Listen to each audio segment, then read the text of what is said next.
2025 26 ராகு பகவான், கேது பகவான், குரு பகவான் உங்களுடைய சுய ஜாதகத்தில் என்ன தசை நடக்குதோ அந்த தசைக்கு இந்த மூன்று கிரகங்களும் என்ன பலன்களை கொடுக்கும். நீங்கள் எந்த ராசியில் இருந்தாலும் சரி, எந்த நட்சத்திரமாக இருந்தாலும் சரி, உங்களுக்கு என்ன தசை நடக்குது அப்படிங்கிறது உங்களுக்கு தெரியும். வீடியோவை பார்க்குறவங்க எல்லாருமே உங்களுக்கு என்ன ராசி, என்ன நட்சத்திரம், உங்களுக்கு என்ன தசை நடக்குது, அந்த தசை நடத்தக்கூடிய கிரகம் எங்கே இருக்குது, எல்லாத்தையும் தெரிஞ்சு வச்சு தான் வீடியோ பார்க்குறாங்க. ராகு பயிற்சின்றாங்க, குரு பயிற்சின்றாங்க, சனி பயிற்சின்றாங்க. வருஷம் ஏதோ ஒரு பயிற்சி வந்துகிட்டே இருக்குது, முக்கியமான பயிற்சிகளும் வந்துகிட்டே இருக்குது. ஆனால் நம்மளுடைய வாழ்க்கையில் எந்த வித மாற்றமும் இல்லை, நிறைய கஷ்டப்பட்டு தான் வரோம். ஒரு சில பேர் நல்லாவும் இருக்கிறாங்க, அதே ராசி அதே நட்சத்திரம், பக்கத்து தெருவில் இருந்தாலும் சரி, பக்கத்து ஊரில் இருந்தாலும் சரி, என் ராசிக்காரு என் நட்சத்திரக்காரு அவர் நல்ல ஒரு வளர்ச்சியில் இருக்கார். ஆனால் நான் மட்டும் ஏன் இப்படி இருக்கிறேன், எனக்கு மட்டும் ஏன் இந்த கஷ்டங்கள் வருது, ஒரு வருஷம் நல்லா இருக்குது ஒரு வருஷம் நல்லா இல்லை, எனக்கு தெரிஞ்சதுலேருந்தே நிறைய கஷ்டப்பட்டுன்னு வரேன் அப்படின்னு நினைக்கக்கூடிய நபர்களுக்கு உங்களுடைய சுயஜாதக அடிப்படையில் தசா புத்தி அப்படின்னு ஒன்று இருக்குது. அந்த தசா புத்தி கோச்சார கிரகங்கள் ராகு பகவான், கேது பகவான், சனி பகவான், குரு பகவான் 4 கிரகங்கள் மட்டும் இல்லாமல் மாதக்கோள்கள் எது மாறினாலும் வாழ்க்கை மாறலை அப்படின்னு நினைக்கக்கூடிய நபர்களுக்கு 12 ராசிகளில் இருக்கக்கூடிய 27 நட்சத்திரங்களுக்கும் உடைவட்ட நட்சத்திரங்களோடு சேர்த்து 36 நட்சத்திரங்களுக்கும் ஒவ்வொரு வயது காலகட்டத்தில் தசா புத்தி பலன்களாக கணித்திருக்கிறேன். துலாம் ராசி குரு தசை. இந்த குரு தசை நடக்கிறவங்களுக்கு, ஏன்னா இந்த குரு தசை அப்படிங்கிறது இந்த ராசிக்கு 3ஆம் அதிபதினு சொல்லக்கூடியவர், 6ஆம் அதிபதினு சொல்லக்கூடியவர். இது நன்மை செய்யுமா தீமை செய்யுமா? இந்த 2025 26 பயிற்சிகள் பார்த்தீங்கன்னாக்கா சனி பகவான் 6ஆம் இடத்துக்கு பயிற்சி ஆகிட்டார், ராகு 5ஆம் இடத்துக்கு, கேது 11ஆம் இடத்துக்கு, குரு 9ஆம் இடத்துக்கு. இந்த பயிற்சிகள் இப்போ குரு தசை நடக்கக்கூடிய நபர்களுக்கு என்ன மாதிரியான பலன்களை கொடுக்கும்? துளாராசிக்கு 3க்கு 6க்கும் அதிபதியாக சொல்லக்கூடிய குரு பகவான், இவர் பார்வை உங்கள் ராசிக்கு பதியுது. அதே மாதிரி 3ஆம் இடம் 5ஆம் இடம் ராகு இருக்கிற இடத்துக்கு. இப்போ குரு தசை நடக்குது. என்ன வயசில் நடக்கும்? சித்திரை நட்சத்திரம், சுவாதி நட்சத்திரம், விசாகம் நட்சத்திரம், இந்த 3 நட்சத்திரத்துக்கு. சித்திரை நட்சத்திரக்காரர்களுக்கு 20 வயசுலேருந்து 36 வயசு வரைக்கும், சுவாதி நட்சத்திரக்காரர்களுக்கு உங்கள் தசா புத்தி என்ன இருப்பு இருக்கோ அது கூட ஒரு 16 வயசு கூட்டிங்க, 16 வருடங்களை கூட்டிங்க. விசாக நட்சத்திரம் அப்படிங்கிறது குருவோட நட்சத்திரம். இது குழந்தை பருவத்திலேயே இந்த தசை அப்படிங்கிறது ஒரு 15 வயசு வரைக்கும் இருந்துச்சுனாக்கா 15 வயசு வரைக்கும் உங்களுக்கு இந்த தசா புத்தி போயிடும். அதாவது குரு தசை அப்படிங்கிறது 15 16 வயசு 15 வயசுக்குள்ளே போயிடும். குழந்தை பருவத்திலிருந்தே இந்த குரு தசை நடக்குது. இந்த வருடத்தில் எப்படி இருக்கும்? ஒரு 15 வயசுக்குள்ளே இருக்கக்கூடிய நபர்களுக்கு, ஏன்னா வயசு ரீதியாக பார்ப்போம். முதல்ல இந்த குரு தசை இப்போ ராசிக்கு குரு பார்வை. ஒரு சில பேருக்கு உடல்நலம் நிறைய பாதிக்கப்பட்டிருக்கும். பசங்க சின்ன வயசில் உடல்நலம் பாதிக்கப்பட்டிருக்கும், பேச்சு எல்லாம் சரி இருக்காது.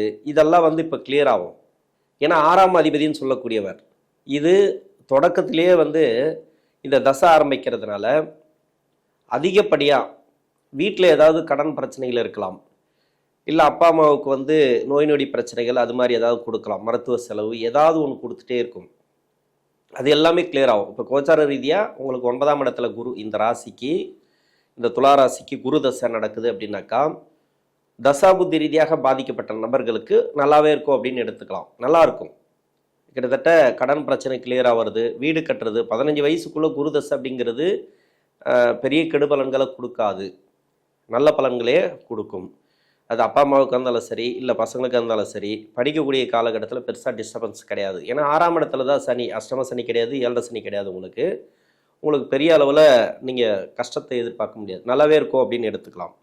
இதே 16 வயசுக்கு மேலே 20 22 வரைக்கும் படிக்கக்கூடிய காலங்களில் நிறைய பேருக்கு இந்த குரு தசை நடக்குது அது இதுன்னு சொல்லுவாங்க.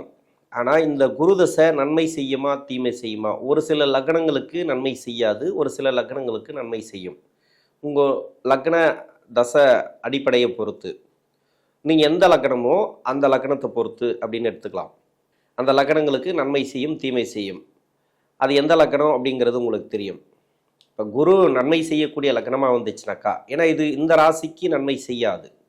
முதல் 10 வருஷம், பின்னாடி 6 வருஷம் அப்படின்னு எடுத்துக்கணும். இருந்தாலும் இந்த குரு தசை படிக்கிற காலகட்டத்தில் பெருசாக டிஸ்டர்பன்ஸ் இருக்காது. இது படிப்பை கொடுக்கக்கூடிய கிரகம்னு சொல்லிக்கலாம். குரு நல்லா இருந்துச்சு அப்படின்னாக்கா உங்கள் ராசியில் உங்களுடைய சுய ஜாதகத்தில் படிப்பு நல்லா கொடுத்துருவாரு, பொருளாதாரத்தை நல்லா கொடுத்துருவாரு. இப்போ 4ஆம் இடத்தை தான் பார்க்கணும். ராசிக்கு 4ஆம் அதிபதினு சொல்லக்கூடியவர் சனி பகவான் 6ஆம் இடத்துல மறைகிறார். இந்த ஆண்டு 6ஆம் இடத்துல தான் இருக்கிறார். அடுத்த ஆண்டும் அங்கே தான் இருப்பார் இந்த சனி பகவான். இப்போ படிப்பு ரீதியாக ஒரு சில தடைகள் உண்டு. ஆனால் குருடைய பார்வை ராசிக்கு இருக்கிறதுனால உங்களுக்கு படிப்பு ரீதியாக இருக்கக்கூடிய தடைகள் விலகும். தடைகள் எதுவும் இருக்காது. இது வரைக்கும் இருந்துச்சுனாக்கா நல்லாவே இருக்கும் அப்படின்னு எடுத்துக்கலாம். நீங்கள் படிப்பு ரீதியாக போடக்கூடிய முயற்சிகள் அனைத்தும் வெற்றி வாய்ப்புகளை கொடுக்கும். இது குரு, ஏன்னா 3ஆம் அதிபதியில் சொல்லக்கூடியவர் இல்லையா, அவரோட இடத்தையே அவர் பார்க்குறார். அது சிறப்பு அப்படின்னு எடுத்துக்கலாம். உங்களுக்கு தசா புத்தி பாதிக்கப்பட்டவர்களுக்கு, ஒரு சில பேருக்கு தசா புத்தியெல்லாம் பாதிக்கப்பட்டிருக்கும்.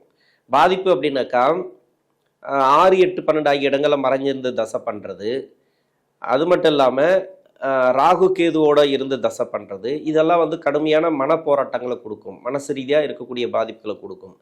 இப்போ அது மாதிரியான பாதிப்புகள் உங்களுக்கு இருக்காது, அவ்வளோதான்.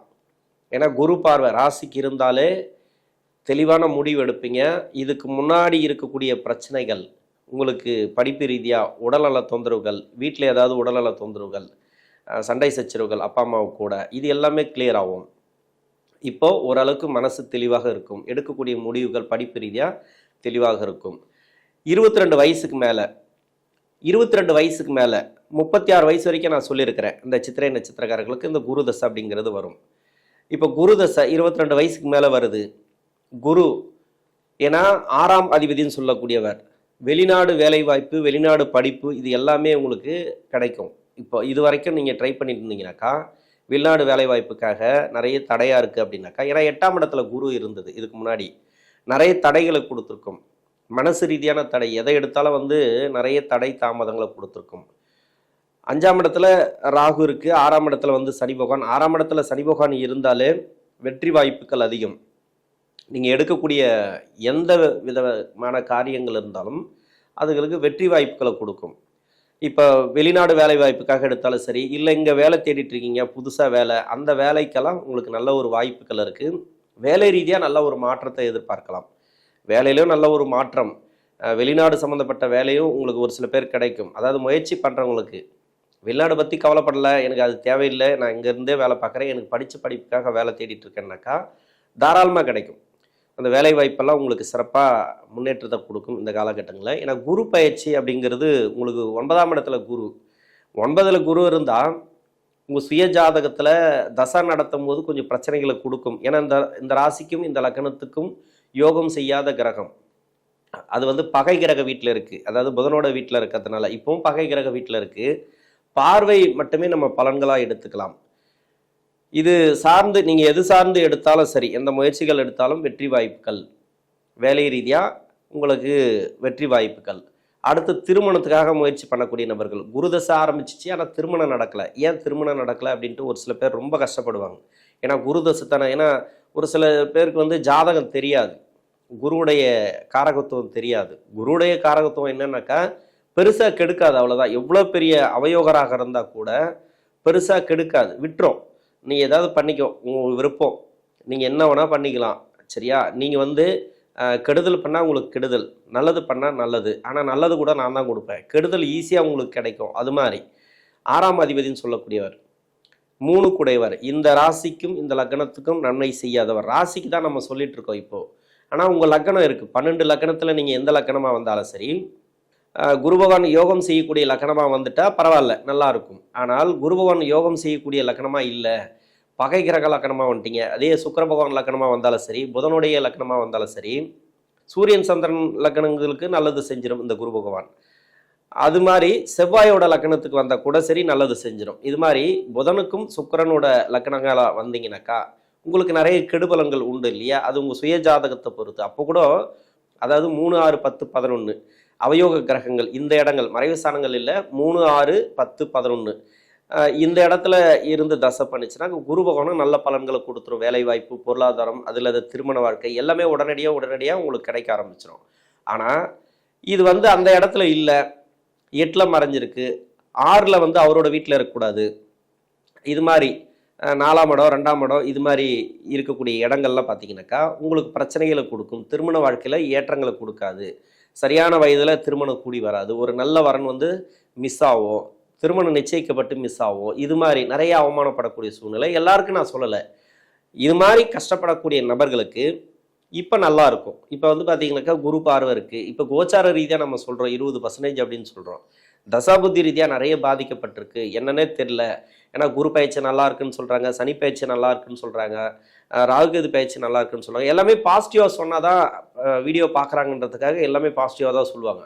ஆனால் உங்கள் சுய ஜாதக தசாபுத்தி ஒன்று இருக்குது இல்லையா, அதில் வந்து இந்த இடங்கள்ல இது இருந்துச்சுனாக்கா கொஞ்சம் பிரச்சனைகளை கொடுக்கும். நீங்கள் எப்படி தடுமாறி நீங்கள் போகிறீங்க, இல்லை வேகமாக போகிறீங்க, இல்லை சுத்தமாக போகாமல் எந்த ஒரு வேலையும் ஆகாமல் ஒரே இடத்துல உட்காந்துட்டு இருக்கீங்க, ரொம்ப கஷ்டப்படுறீங்க அப்படின்றது உங்கள் சுய ஜாதகத்தை பொறுத்து. இப்போ திருமணத்துக்காக சொல்கிறோம் அப்படின்னாக்கா, திருமணங்கிறது உங்களுக்கு நல்லாவே இருக்கும். இப்போ திருமண தடைகள் இருக்கக்கூடிய நபர்களுக்கு திருமண தடைகள் இல்லை. இப்போ குருபலம் வந்துச்சு அப்படின்ட்டு உங்கள் ஜாதகத்தை எடுத்து பார்க்க ஆரம்பிப்பாங்க. இதுக்கு முன்னாடி எல்லாம் ரிஜெக்ட் பண்ணியிருப்பாங்க. இப்போ வந்து குருபலம் இருக்குது அப்படின்ட்டு திருமண ரீதியாக ஏற்றத்தை பார்க்கலாம். கணவன் மனைவிக்குள்ள கருத்து வேறுபாடுகள் இருந்து பிரிஞ்சிருக்கக்கூடிய நபர்கள் இருக்காங்க இல்லையா, அவங்களுக்கெல்லாம் நல்ல ஒரு ஏற்றம். இப்போ பேச்சுவார்த்தைலாம் வந்து நல்ல ஒரு சுமூகமாக இருக்கும், சேரக்கூடிய வாய்ப்பு இருக்குது. ஒரு சில பேர் டைவர்ஸ்க்காக அப்ளை பண்ணியிருப்பாங்க. 2வது திருமணத்துக்காக உங்களுடைய ஜாதகத்தில் அந்த அமைப்பு இருந்துச்சுன்னா மட்டுமே டைவர்ஸ் கிடைச்சி 2வது திருமணத்துக்கான ஒரு ஏற்பாடுகள் நடக்கும். அந்த திருமணத்துக்கு உண்டான ஒரு காலம் அப்படின்னு சொல்லலாம். இப்போ வந்து டைவர்ஸ் கிடைக்கும். ஏன்னா கிரக அமைப்புகள் எல்லாமே நல்லா இருக்குன்ற பட்சத்தில் உங்களுக்கு விடுதலை கிடைக்கும். ஒரு சில பேருக்கு வந்து கோர்ட்டு கேஸ்ன்னு போயிருப்பாங்க. அதுக்கெல்லாம் வந்து நல்ல ஒரு மாற்றங்கள் இந்த டைமில் பார்க்கலாம். உங்களுக்கு ஏற்ற மாதிரி சாதகமாக அமையக்கூடிய வாய்ப்பு இருக்குது. இது வந்து குரு கொடுக்கும். இது வரைக்கும் நீங்கள் கஷ்டப்பட்டுருந்தீங்களா, இந்தாங்க உங்களுக்கு கஷ்டம் வேண்டாம், நீங்கள் கிளம்புங்க அப்படின்ட்டு விடுதலை கொடுக்கும். அது மாதிரி திருமண ரீதியாக இது குழந்தை பாக்கியத்துக்கு வந்து பிரச்சனை கிடையாது. எனக்கு தெரிஞ்சு குழந்தை பாக்கியத்துக்கு வந்து இப்போ 5ஆம் அதிபதினு சொல்லக்கூடியவர் இந்த சனி பகவான் 6ஆம் இடத்துல இருக்காரு, 5ஆம் இடத்துல ராகு இருக்குது. ஒரு சில பேருக்கு தடைகள் இருந்தாலும் சரி, அந்த தடைகள் இருக்காது. குழந்தைகள் ரீதியாக நிறைய செலவுகள், குழந்தை இருக்கிறவங்களுக்கு செலவுகள், வீண் செலவெல்லாம் இருக்காது. சுப செலவுகளாக தான் அதிகமாக வரும் இந்த ஆண்டை பொறுத்த வரைக்கும். இப்போ தொழிலில் இருக்கிறவங்க, தொழில் வேலை வாய்ப்பு, பெரும்பாலும் வந்து இந்த குருதசையில் வேலை வாய்ப்பு தேடக்கூடிய நபர்களுக்கு வேலையில் வந்து நல்ல ஒரு மாற்றம். வேலையில் எந்த ஒரு பிரச்சனையும் உங்களுக்கு வைக்காது குரு பகவான். அது எங்கே பிரச்சனை கொடுக்கும் அப்படின்னாக்கா திருமண வாழ்க்கையில் தான் பிரச்சனைகளை அதிகமாக கொடுக்கும்.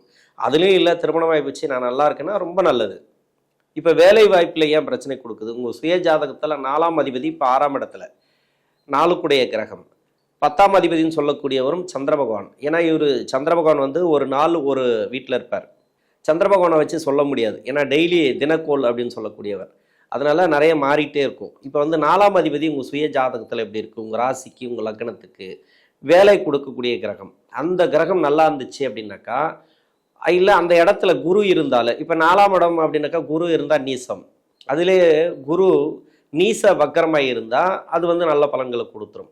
ஏன்னா இந்த ராசிக்கு வந்து உச்சமாயிடுவார். குரு வந்து நீச வக்கரமாக இருந்துச்சுனாக்கா, நீசத்தில் இருந்து வக்கரமாச்சுனாக்கா அது உச்ச பலன்களை கொடுக்க ஆரம்பிச்சிடும். ஓரளவுக்கு சமமாக இருக்குது அப்படின்னு எடுத்துக்கலாம். வேலை வாய்ப்பு ரீதியாக உங்களுக்கு நல்ல ஒரு மேன்மையை கொடுத்துரும் உங்கள் சுய ஜாதகத்தில். ஆனால் இப்போ குரு பகவான் நல்லா இருக்குது, 4ஆம் அதிபதினு சொல்லக்கூடிய உங்கள் சுய ஜாதகத்தில் நல்லா இருந்துச்சுனாக்கா நல்ல ஒரு வேலை வாய்ப்புகள் இப்போ உண்டு. வேலை வாய்ப்பில் நிறைய தடை தாமதங்கள் அதிகமாக இருக்குது அப்படின்னாக்கா 4ஆம் அதிபதி சரியில்லை. அதாவது உங்கள் சுய ஜாதகத்தில் ராசிக்கு சனி பகவான் அப்படிங்கிறவர் இப்போ 6ஆம் இடத்துல மறைஞ்சிருக்காரு. உங்கள் சுய ஜாதகத்தில் சனி நல்லா இருந்தது, நல்ல நட்சத்திரம் ஏறி இருந்தது அப்படின்னாக்கா உங்களுக்கு வேலை வாய்ப்பில் எந்த ஒரு பிரச்சனையும் வராது. அதே மாதிரி தொழில்காரகன் சொல்லக்கூடியவர் வந்து 10ஆம் அதிபதினு சொல்லக்கூடிய சந்திரவன். அதே மாதிரி தொழில் செய்யக்கூடிய நபர்களுக்கு தொழிலில் நல்ல ஒரு வளர்ச்சிகளை கொடுக்கும். ஏன்னா தொழில் அப்படின்னாக்கா குரு பகவான் வந்து பெருசாக உங்களுக்கு பிரச்சனைகளை கொடுக்காது. இருந்தாலும் ஒரு சில பேருக்கு வந்து கடன் அமைப்பு கொடுக்கும். ஏன்னா 6ஆம் அதிபதி இல்லையா, ஒரு 36 வயசுக்குள்ளே இருக்கக்கூடிய நபர்களுக்கு இப்போ வந்து தொழில் பண்ணிட்டு இருக்காங்க, தொழிலில் நிறைய கடன்களை வைக்கும். கடன் பிரச்சனை கண்டிப்பாக கொடுக்கும். எப்படியாவது ஒரு கடனாவது இருக்கும், சுப கடனாவது இருக்கும், ஏதோ ஒரு கடன் உங்களுக்கு இருக்கும். ஏன்னா கடன் அமைப்பு தீரும். அதுமாரி கடன் அமைப்பு இருக்கக்கூடிய நபர்களுக்கு கடன் அமைப்பு தீரும். கடன் சுமை இப்போ வந்து ஏதோ ஒரு உதவிகள் கிடைக்கும். கடன் ரீதியாக உங்களுக்கு உதவிகள் கிடைச்சி கடன் சுமை குறையத்துக்கான வாய்ப்புகள் இருக்குது. ஒரு சில பேருக்கு வந்து நோய் நொடி பிரச்சனைகள் ஏதாவது இருந்துச்சுனாக்கா அது எல்லாமே கிளியர் ஆகும். நோய் கன்ஃபார்மாக கிளியர் ஆகும். நோய்ங்கிறது ஏதாவது உடல்நிலையில் பாதிப்புகள் இருந்தால், மருத்துவ செலவுகள் இருந்தால், இந்த குரு தசையில் நல்ல ஒரு மாற்றங்களை இந்த காலகட்டங்களில் பார்க்கலாம். இந்த துளாராசியில் இருக்கக்கூடிய 3 நட்சத்திரக்காரர்களுக்கும் குரு தசை அப்படிங்கிறது ராசிக்கு 9ஆம் இடத்துல குரு. மற்றபடி பார்த்தீங்கன்னாக்கா கோள்கள் இருக்கு இல்லையா, அந்த சனி பகவான், ராகு கேது, இது எல்லாமே நல்ல ஒரு மாற்றங்களை கொடுக்கக்கூடிய அமைப்பில் இருக்குது. நன்றி.